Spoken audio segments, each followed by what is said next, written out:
Section 9.7 is Taylor polynomials and approximations. In this section, what we're going to learn to do is to make a polynomial that will approximate values to an elementary function, so something that's not a polynomial, at a certain number. For example, what we're going to do is take something again that's not a polynomial, like e to the x, and create a polynomial that mimics e to the x at a certain number, in this case x equals 0. When you're doing that, what we say is that we want that polynomial p of x to agree with the function at some number, and then to agree with the slope at some number. In other words, we want p prime of c to equal f prime of c. So when we're constructing a polynomial, we want it to agree with the function at some number c, and for it to have the same slope at that number c, which means that p prime of c is equal to f prime of c. Let's look at example 1. It says to find a first-degree polynomial function p whose value and slope agree with the value and slope of f of x equals e to the x at x equals 0. So we want it to agree with the function and agree with the slope at x equals 0. The function that we're given is e to the x, and we're told that we want it to agree at x equals 0. Well, the first thing I want you to note is that it says a first-degree polynomial function. A first-degree polynomial function means that you need the first derivative. A second-degree polynomial function would need the second derivative, a third, the third derivative, a fourth, the fourth derivative, etc. And the way that it looks like in general is p sub 1 of x, letting you know that it's a first-degree polynomial, is going to equal the function's value at c, whatever you're plugging in, plus the value of the first derivative at c times x minus c raised to the first power. In our current example, c is equal to 0. What we're going to do is we're going to make a table so we can determine what is f and what is f prime, and then what is f evaluated at c and what is f prime evaluated at c. If I make a table here, we know that the given f of x is equal to e to the x. The derivative of e to the x, f prime of x, is also e to the x. Now I want to evaluate each one of those at what c is, in this case 0. So what is f of 0? Well, that would be e to the 0, which we know is 1. Then what's f prime of 0? Well, f prime of 0 is also e to the 0. Again, we know that that's equal to 1. So following this formula, that first-degree polynomial function, p sub 1 of x, is going to equal the function at c, which in this case is 1, plus the value of the first derivative at c, which in this case is also 1, times x minus c, which we know is 0. If we clean this up, p sub 1 of x is equal to 1 plus 1 times x, or just x.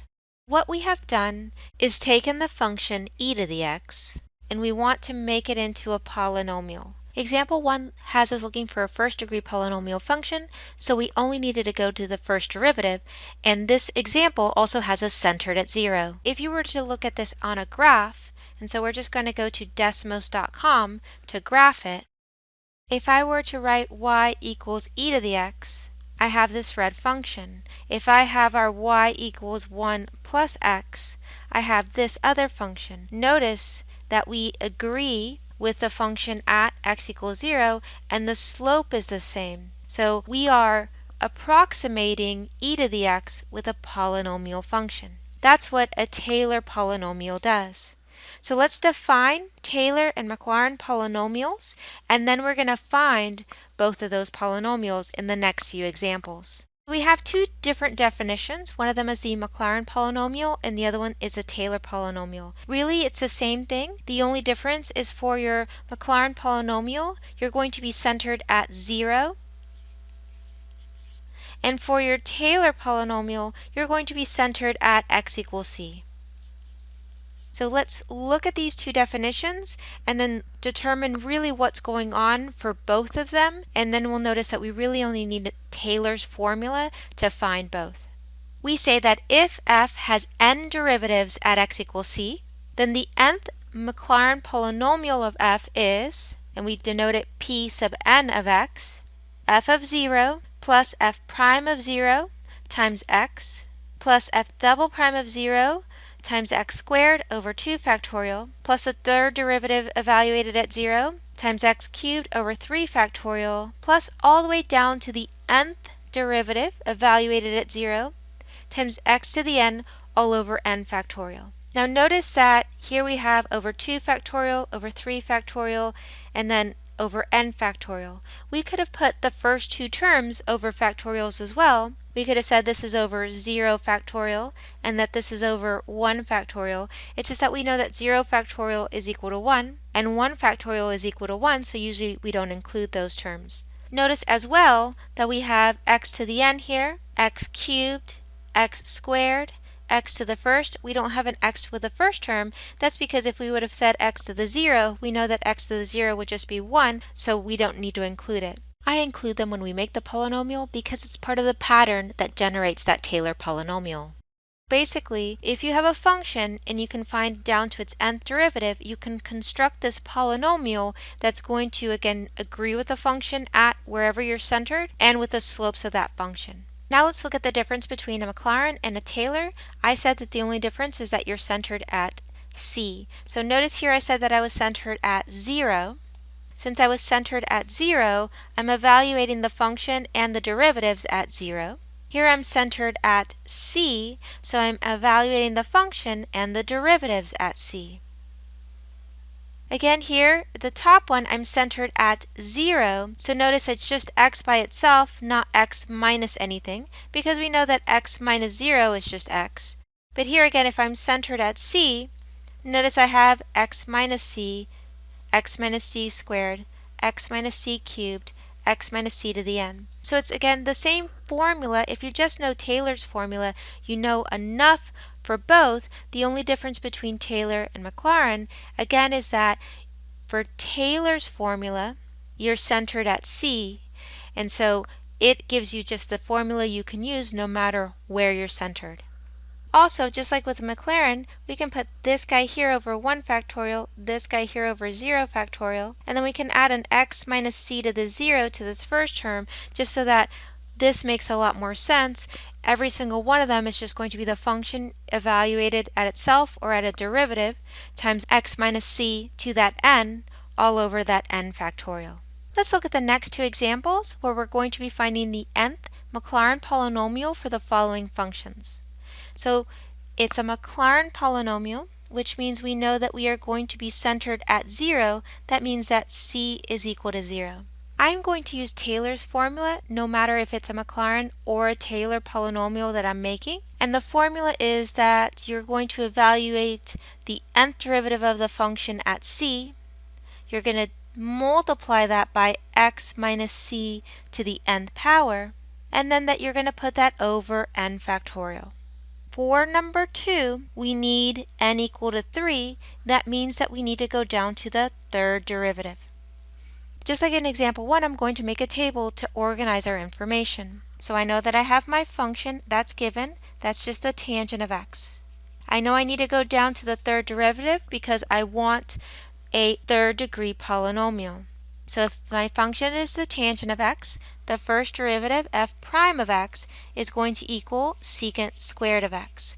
Now since I need to take the derivative of secant squared, I'm going to rewrite that as the secant of x quantity squared to remind myself that I need to use the chain rule to find that derivative. Now I'm finding the second derivative, f double prime of x. Well, using this guy right here, I know that I'm using the chain rule. The 2 goes and multiplies the front, and then I copy paste the inside, secant of x, raise it to 1 less, so 2 minus 1 is 1. I don't need to write that. And then times the derivative of the inside, which is the derivative of the secant, is secant of x times the tangent of x. I'm going to rewrite this second derivative to make the derivative of it easier to take. Notice I have a secant times a secant, so I'm going to write it as 2 times the secant of x quantity squared times the tangent of x. Now let's find that third derivative. Notice that what I have to do now is to use the product rule because I have a product between 2 secant of x squared and tangent of x. I have a first and I have a second. So let's use the product rule to find that third derivative. The product rule says it's the first, so I'm going to copy 2 times the secant of x squared times the derivative of the second. Well, the derivative of the tangent is secant squared of x.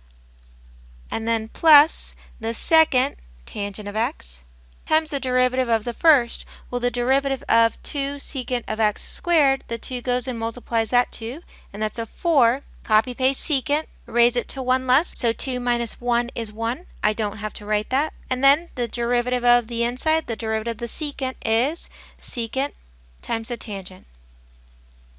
I'm going to clean this up because we're going to have to evaluate each one of those at 0, and this is pretty complex, so let's just clean it up before we stick it into a calculator. Here notice it's 2 times secant squared, so we can rewrite that as 2 times secant to the 4th. Plus, here it's tangent times 4 times secant times tangent, so we could rewrite that as 4 times secant squared of x times tangent squared of x. Now what we need to do is evaluate each one of these at c. Remember, c in this case is equal to 0. So I need to know what is f of 0, so what's the tangent of 0? Grabbing a calculator to figure that out. Make sure that you're in radians, so hit mode. We're in radians, perfect. The tangent of 0 is equal to 0, so we know that that guy there is 0. Now we need f prime of 0. What is the secant of 0 squared? Sticking that into a calculator, the secant, which is 1 over the cosine, so 1 divided by the cosine of 0 squared is going to equal 1. The next one, f double prime of 0 is going to be 2 times the secant of 0 squared times the tangent of 0. And we can use a calculator, but we already have all this information. This is really just 2 times, well, we said that this guy here is 1 right above, and we said that this guy here is 0 for f of 0, so it's going to be 2 times 1 times 0. We know that's 0. Or you can stick that in a calculator if you need to. The third derivative, evaluated at 0, is going to be 2 times the secant of 0 to the 4th plus 4 times the secant of 0 squared times the tangent of 0 squared.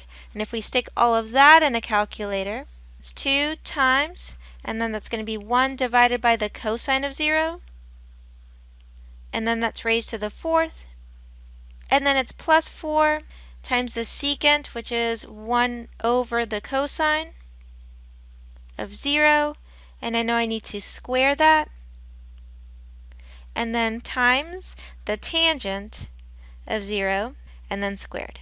And then hit enter, and we get 2. So we know that that guy is equal to 2. Now it's time to build our Maclaurin polynomial. The way that we build it is as follows. So this third degree polynomial is going to equal the first number we got, which was 0, and then x minus c, c in this case is 0. It's raised to the 0 power because the 0th derivative is just the function itself, all over 0 factorial, and then plus the next number we got, which is 1, and then it's x minus 0 because we're centered at 0, and then to the first power all over 1 factorial, plus the next number we got is 0 times x minus 0 squared all over 2 factorial, plus the last number we got is 2 times x minus 0 cubed all over 3 factorial. And now it's time to clean all these things up. Well, I know that x minus 0 to the 0 power is just a 1. I know that 0 factorial is just a 1. And I know that 1 factorial is just a 1. So I'm just going to put those there so it's a little easier to clean this up. For this first term, it's 0 times 1 divided by 1, so I know that term is just going to be 0. I don't need to worry about it. And then I have 1 over 1. I can ignore those numbers. I have x minus 0 to the first, which I don't need the minus 0, and that's just going to be an x. And then plus, well, here I have 0 divided by 2 factorial, which is 0 over 2, that's 0, times x minus 0 squared, or x squared. Well, 0 times anything is just going to be 0, so that term is also going to cancel. My last one, I have 2, and then x minus 0 cubed is just really an x cubed because I don't need the minus 0. 3 factorial is 6 so over 6. If I reduce that, p sub 3 of x is equal to x plus 1/3 x cubed. Again, what we've done there is try to make a polynomial function, in this case a third-degree polynomial function, that mimics our given function at x equals 0. Remember, our given function was the tangent of x. If we go back to Desmos, remember the given function there is the tangent of x. The function that we just got was x plus 1/3 x cubed.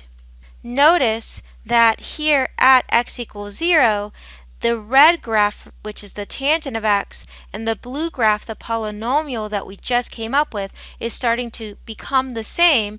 If we were to add more terms to this polynomial, the blue polynomial would mimic the red function, and that's the goal of these Taylor and Maclaurin polynomials.